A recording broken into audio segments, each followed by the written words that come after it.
Same to same hotel ಸ್ಟೈಲಲ್ಲಿ super tasty ಆಗಿರುವಂಥ ಹಾಗೆಯೇ ಬಿಡಿ ಬಿಡಿ ಆಗಿರುವ ವೆಜ್ ಹಕ್ಕಾ ನೂಡಲ್ಸ್ ಇವತ್ತು ನಾನು ಮಾಡಿ ತೋರಿಸ್ತಾ ಇದ್ದೀನಿ. ಹಾಯ್ ಎಲ್ಲರಿಗೂ. ನಾನು ಮೊದಲೇ ನೂಡಲ್ಸನ್ನು 90% ಬೇಯಿಸಿ ಇಟ್ಟಿದ್ದೀನಿ.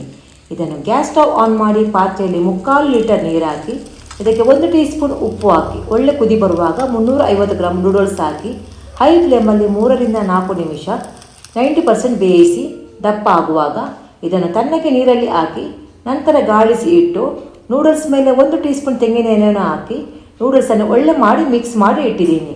ನೋಡಿ ಹೇಗೆ ಬಿಡಿ ಬಿಡಿ ಕಾಣ್ತಾ ಉಂಟಲ್ವಾ. ಇವಾಗ ನೂಡಲ್ಸ್ ಮಾಡೋಕ್ಕೆ ಗ್ಯಾಸ್ ಸ್ಟವ್ ಆನ್ ಮಾಡಿ ಪ್ಯಾನ್ ಇಟ್ಟಿದ್ದೀನಿ. ಬಿಸಿಯಾದಾಗ ಇದಕ್ಕೆ 2 ಟೇಬಲ್ ಸ್ಪೂನ್ ತೆಂಗಿನ ಎಣ್ಣೆಯನ್ನು ಹಾಕ್ತೀನಿ. ಎಣ್ಣೆ ಬಿಸಿಯಾದಾಗ 15 ಬೆಳ್ಳುಳ್ಳಿಯನ್ನು ಸಣ್ಣದಾಗಿ ಕಟ್ ಮಾಡಿ ಹಾಕ್ತೀನಿ. 2 ಹಸಿಮೆಣಸು ಮತ್ತು ಅರ್ಧ ಇಂಚು ಶುಂಠಿ ಮತ್ತು 1 ಮೀಡಿಯಮ್ ಸೈಜ್ ನೀರುಳ್ಳಿ ಉದ್ದನೆ ಕಟ್ ಮಾಡಿ ಹಾಕಿ ಹೈ ಫ್ಲೇಮಲ್ಲಿ 2 ನಿಮಿಷ ಫ್ರೈ ಮಾಡ್ತೀನಿ.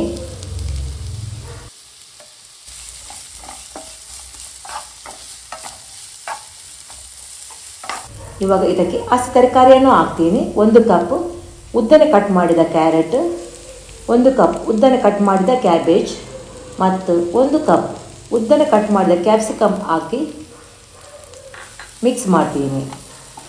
ಇವಾಗ ಇದಕ್ಕೆ ರುಚಿಗೆ ತಕ್ಕಷ್ಟು ಉಪ್ಪನ್ನು ಹಾಕಿ ಹೈ ಫ್ಲೇಮಲ್ಲಿ 3 ನಿಮಿಷ ಫ್ರೈ ಮಾಡ್ತೀನಿ.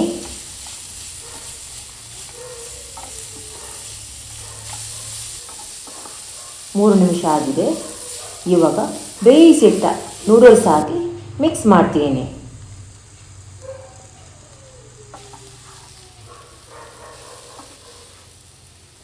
ಇವಾಗ ಇದಕ್ಕೆ ಸಾಸಸ್ ಹಾಕುವ.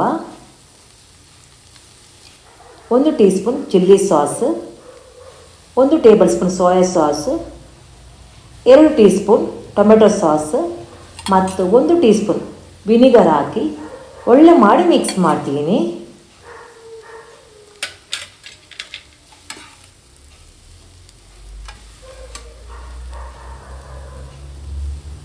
ಇವಾಗ ಇದಕ್ಕೆ ಅರ್ಧ ಟೀ ಸ್ಪೂನ್ ಪೆಪ್ಪರ್ ಹುಡಿ ಹಾಕಿ ಎಲ್ಲವನ್ನು ಒಳ್ಳೆ ಮಾಡಿ ಮಿಕ್ಸ್ ಮಾಡ್ತೀನಿ. ಕೊನೆಗೆ ಸ್ವಲ್ಪ ಕೊತ್ತಂಬರಿ ಸೊಪ್ಪು ಹಾಕಿ ಒಳ್ಳೆ ಮಾಡಿ ಮಿಕ್ಸ್ ಮಾಡಿ ಗ್ಯಾಸ್ ಆಫ್ ಮಾಡ್ತೀನಿ. ನೋಡಿ ಸೂಪರ್ ಆಗಿ ಕಾಣುತ್ತೆ ಅಲ್ವಾ. ರುಚಿ ಕೂಡ ಹೋಟೆಲ್ ಸ್ಟೈಲಲ್ಲೇ ಇದೆ.